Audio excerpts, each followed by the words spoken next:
Well, the Arkansas Supreme Court decides executions can continue. Supporters of a medical marijuana amendment turn in signatures. A casino partnership is formed, and there's always Congress, a presidential race, and the United Kingdom's Brexit vote. Let's talk politics.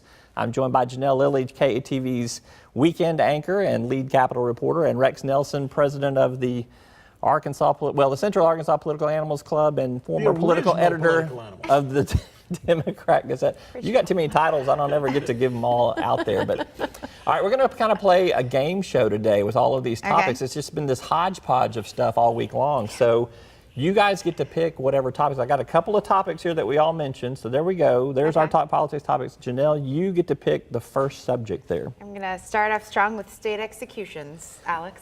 All right. All right. So we have seen the Supreme Court rule on the secrecy of the drugs surrounding Arkansas's execution law there. Will we see death by legal injection before the end of this year? I think so. I'm going to put a disclaimer on that. As long as we can get the drugs in the state. But yes, I think I read that that opinion very closely and have spoken to several people on it, and there are no real questions left to be answered. Not only did Justice Goodson answer the legal questions posed to her, she went on beyond that and answered moot point questions just so they wouldn't be brought up at a later time. And so that opinion read like this is the final stage. I spoke to Governor Hutchinson right afterwards, and I said, are we going to be able to get our hands on the drugs? And he said he thinks now that the secrecy has been upheld, people will sell to Arkansas. Yeah. What do you think, Rex? I'm going to say there's going to be another curveball come from somewhere. I'm not sure where it's going to come from, but I'll say no because it has been so long. And I tell you, Roby, I was assigned to the governor's mansion to the governor for every execution during the Huckabee administration. Mm-hmm. Those were bad nights. I don't care if you're pro-execution, post-execution. Mike Beebe was lucky that he went 8 years and didn't have to preside over one. Mm-hmm. Yeah, I've worked in the governor's office too on those nights. They are very difficult. All right, let's throw our graphic back up there again, and let's let Rex pick the next topic. What do you want to take there? You got a couple to choose from. Let's do casino gambling. Let's roll them. Casinos. Roll those dice. That's right. So it's a weekend. This past week, the Cherokee Nation announces they're partnering with the Arkansas Wins campaign to try to get legalized casinos here in Arkansas. Does that relationship, that partnership, Rex, does it make casino gambling more palatable to the Arkansas voter? I think somewhat. I think society's mores have changed. I mean, we're surrounded by gambling. We've got gambling, obviously, in West Memphis and Hot Springs now.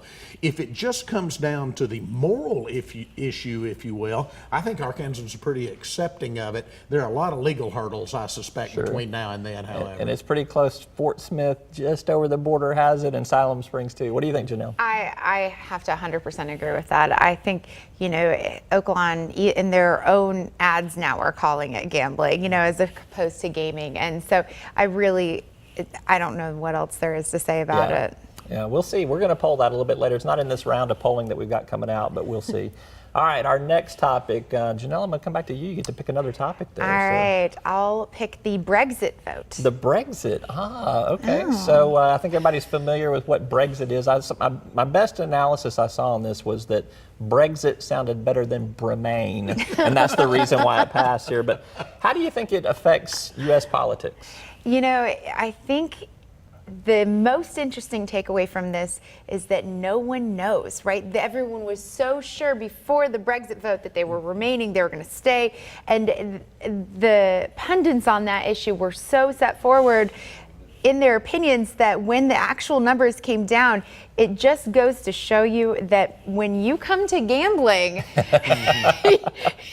the house always wins, I suppose, because there's really no guessing. Yeah, what do you think, Rex? I'm interested in seeing how quickly, especially since I'm working at a bank and for a public company now, Roby, how quickly the markets adjust. Obviously, the market took a hit on Friday. Investors don't like uncertainty, and there's a lot of uncertainty right now over whether other countries in Europe will get out of the EU. It's going to be interesting going forward to see if the market gets over it real quickly in this country or not. I think, too. I think it speaks to that uncertainty that you mentioned there. And in politics, uncertainty. Not a good thing there. It affects the status quo more than it affects the person that wrecks the status quo. So I think there might be a little advantage for Donald Trump versus Hillary if that enters into the presidential foray. We'll see.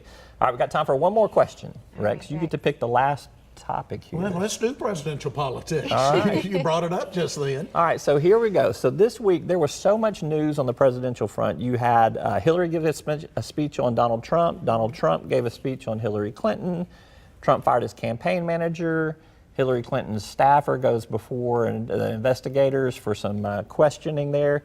And then you got the whole Trump versus Hillary ground game and money game. What was the biggest news of the week in the presidential race this week? The biggest news of the week? Good gosh. I mean, I can't even think in terms of a week anymore in this presidential race. I hate to take a pass, but this thing changes every 12 hours. There's some new controversy, something new said, and I think we're going to be living with this from now until that first Tuesday in November. What do you think? I think the common thread through all of the topics that you said is the ground game, because that's what the focus is going to be on. I think the firing of Corey Lewandowski speaks directly to that. I think the fact that both are giving speeches and trying to bring up their base speaks again directly to that. I think the ground games becomes the most important aspect going forward. I agree with you. All right, we're there. All right, Janelle Lilley, Rex Nelson, I appreciate you. Listen, we're going to take this conversation off air here at the end of the show. So for everybody that's watching here at home, check out talkbusiness.net. We're going to go through the rest of the topics that were on our list there. So thank y'all for being here. Appreciate it. Thanks. Welcome back to our Web Extra. I'm with Rex Nelson and Janelle Lilley. We're continuing our political conversation here from the TV show. There were two topics we didn't get to this week, so I'm just going to throw the questions both out there. You don't get to pick anymore. Oh, no. Let's go That's with the congressional sit-in. It was high drama for about a 12 to 24-hour period there in Congress. What did they accomplish? What did the Democrats in Congress accomplish, Janelle? Nothing. Amen. I mean, we have enough drama going on in politics that I think it didn't get that much attention. Honestly, more people were interested in most of the other topics. Now, you know, the actual issue of guns, I think that is a valid debate and a debate that people are interested in having. But a bunch of congressmen sitting in the halls of Congress was not made for TV Well, drama. Unprecedented. You've covered Congress before. Have you seen? You haven't seen anything like that no, before. I've They wouldn't have done that back in your quite day. like that. Yeah. No, I saw a federal judge impeached. I saw Jim Wright resign on the House floor. I'm really dating myself now. So I saw some interesting things. That was on that House 18. floor. What was that? Yeah, right, 19. Yeah, but nothing quite like that. You're exactly right. You know, honestly, it's just I think what I mean by nothing is that there's not anything that's really come out. We're not seeing any legislation. We're not seeing any step forwards. We're seeing another protest that doesn't go anywhere. Yeah. And you know, for a community and a nation that's just gone through tragedy,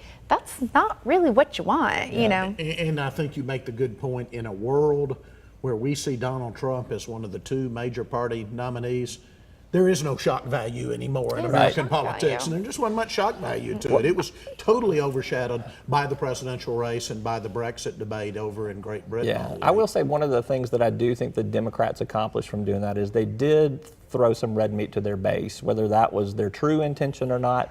I have seen a lot of reaction and feedback from left of center and Democratic folks on my Twitter feed and Facebook pages that are proud that they took the stand and tried to do something. So whether how that plays with independence, The base that would have stayed there, though, is probably, but it fired them up a little bit. There's nothing wrong with some enthusiasm in that respect. All right, we didn't get to on air with medical marijuana. Petitions were turned in this week from Arkansans for Compassionate Care. There's another medical marijuana proposal circulating out there. Does having 2 or more marijuana proposals on the ballot, does that lead to defeat for them? I think it hurts the chances of anything passing. Why do you think that? Because people become confused. They're not sure just what is what the differences are. It's not a clear do we or don't we choice at that point. And if they're confused, they tend to vote no right down the line. There's also a counter strategy that's going involved with it. You know, they are asking, when I've spoken to a number of those petitioners, because they stop you in the streets constantly, oh, don't sign the other one, sign mine. And so you're already